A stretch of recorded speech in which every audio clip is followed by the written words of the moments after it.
Friends, Radhika ব্যাপারটি ছিলেন আপনাদেরকে স্বাগতম। পিরিয়ড মিস হওয়ার আগে জেনে নিন আপনি গর্ভবতী কিনা। পিরিয়ড মিস হওয়ার 15 দিন পরে যখন আপনি টেস্ট করবেন, সেই হিসেবে আপনি বুঝতে পারবেন আপনি গর্ভবতী অথবা গর্ভবতী না। কিন্তু আপনি যদি গর্ভবতী হয়ে থাকেন, তারই মধ্যে আপনার পিরিয়ডের মধ্যেখানে কোনো জিনিস লক্ষণ প্রকাশ পাবে, আর তারই মধ্যে আপনি বুঝতে পারবেন আপনি গর্ভবতী। তার মধ্যে প্রধানত যে লক্ষণটি সেটি হলো আপনার শরীর ক্লান্ত লাগা, কোনো কিছুতেই কাজে মন না বসা বা আপনার শরীর ভারী ভারী লাগা। প্রথমতই বলে রাখি, একজন মা যখন গর্ভবতী হন তার প্রথম যে লক্ষণটি প্রকাশ পায় তার মুভমেন্ট। আপনি যখন গর্ভবতী হবেন সেক্ষেত্রে আপনার পিরিয়ড মিস হওয়ার আগে আপনার মুভমেন্ট কেমন চেঞ্জ হয়ে যাবে, কোনো কাজের প্রতি আপনার মন বসবে না। যখন কোনো কাজ করতে যাবেন মনে হবে কাজটা অনেক ভারী, কিংবা অল্প কাজেই অনেকটাই ক্লান্ত মনে হবে। বমি বমি আসতে পারে, খাবারের প্রতি অনীহা আসতে পারে। সেই হিসেবে মনে রাখবেন, কোনো গর্ভবতী কি গর্ভনিরোধ বড়ি খেয়ে থাকেন, সেই হিসেবে যদি আপনি গর্ভবতী হয়ে থাকেন এই লক্ষণগুলো আপনার প্রকাশ পাবে। এই লক্ষণগুলো প্রকাশ পেলে অবশ্যই আপনাকে গর্ভনিরোধ বড়ি বন্ধ করে দিতে হবে, চিকিৎসকের পরামর্শ নিতে হবে। এমনকি কিছুদিন ওয়েট করে আপনাকে বেবি টেস্ট কিট ব্যবহার করে সেটির মাধ্যমে আপনার জেনে নিতে হবে সেটি পজিটিভ না নেগেটিভ। কারণ আপনি যদি বাচ্চা না নিতে চান, সেই ক্ষেত্রেও আপনার বাচ্চা হয়ে থাকে, তাহলে যদি আপনি কোনো ধরনের ওষুধ মেডিসিন খেয়ে থাকেন, সেই হিসেবে আপনার সন্তানটি প্রতিবন্ধী হতে পারে।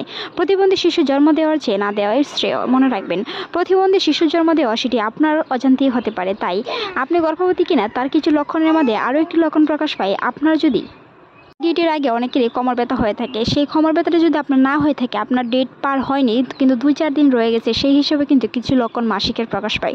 তার মধ্যে একটি হলো কোমর ব্যথা হওয়া, তলপেট ভারী লাগা, কোনো জিনিসের প্রতি অনীহা হওয়া। যদি আপনার এগুলা মনে হয় তাহলে মনে করবেন আপনি অবশ্যই গর্ভবতী। মনে রাখবেন, মাসিকের কিছুদিন আগে গর্ভবতী হয়েছেন কিনা তার আরও কিছু বিশেষ লক্ষণ প্রকাশ পায়। তার মধ্যে একটি হলো বিশেষ প্রায় কিটকিটে হয়ে থাকা, কারো কথা ভালো না লাগা, কিংবা কোনো বিষয়ে যদি আপনাকে কেউ কিছু বলে সেই হিসেবে অপমান পাওয়া।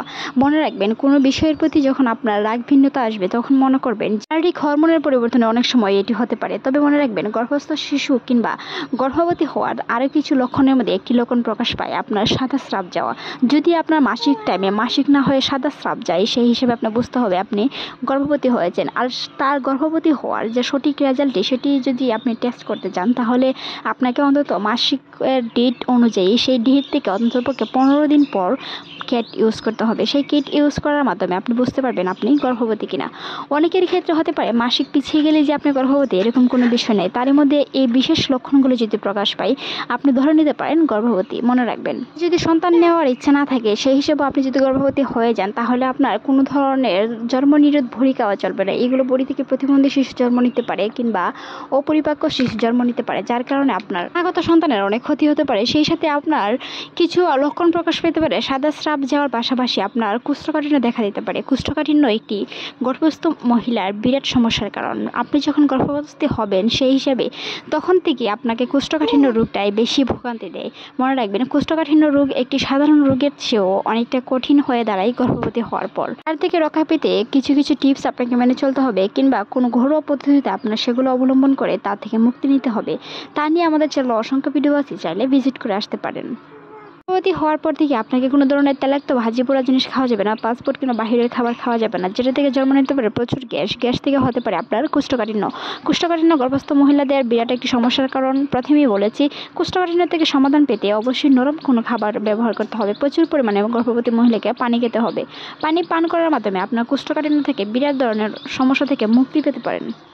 গর্ভবতী হলে আরও কিছু লক্ষণ প্রকাশ পেয়ে শুধু শুয়ে থাকতে মন চাবে, শুয়ে বসে থাকার ইচ্ছে প্রবণতা বেশি দেখা দিবে আগের তুলনায় মনে চাবে আপনার কোনো কিছু না খেয়ে শুয়ে বসে থাকার। মনে রাখবেন, এগুলো কিন্তু গর্ভস্থ হওয়ার লক্ষণ। আরও কিছু লক্ষণের মধ্যে বিশেষ একটি লক্ষণ প্রকাশ পায় আপনার খাবারের অনীহা। প্রথম একটু পানি খাওয়ার অভ্যাস করে তুলতে হবে। গর্ভস্থ হওয়ার পর থেকে পানি খাওয়াটা খুবই জরুরি।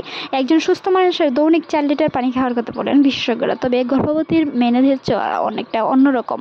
গর্ভবতীদের তালিকায় সুস্থ মানুষের তালিকার সাথে ভিন্ন রকম, কারণ গর্ভস্থ মহিলার পানি পান করা খুবই জরুরি। এমনকি সুস্থ মানুষ থেকে একজন গর্ভবতী মহিলার দৈনিক অন্ততপক্ষে 8 থেকে 10 গ্লাস পানি খাওয়ার কথা বলেন বিশেষজ্ঞরা।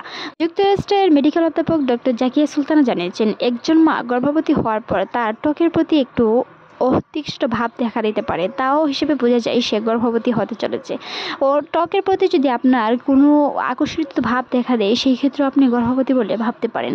মনে রাখবেন, টেস্ট কিন্তু অনেক সময় সঠিক নাও হতে পারে, তাই চিকিৎসকের কাছে গিয়ে আপনার গর্ভস্থ শিশুটি আছে কিনা কিংবা আপনার পিরিয়ড মিস হওয়ার পরে সঠিকভাবে জানার জন্য হসপিটালে গিয়ে অবশ্যই আপনার ব্লাড টেস্ট করাতে হবে। ব্লাড টেস্টের মাধ্যমে আপনি জানতে পারবেন আপনার গর্ভস্থ শিশুটি ঠিকঠাক আছে কিনা, এমনকি আপনি প্রেগনেন্ট কিনা।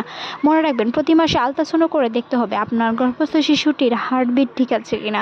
সেই সাথে সাথে গর্ভস্থ হওয়ার আরও কিছু লক্ষণ প্রকাশ পায়, তারই মধ্যে একটি হলো মাথা ব্যথা।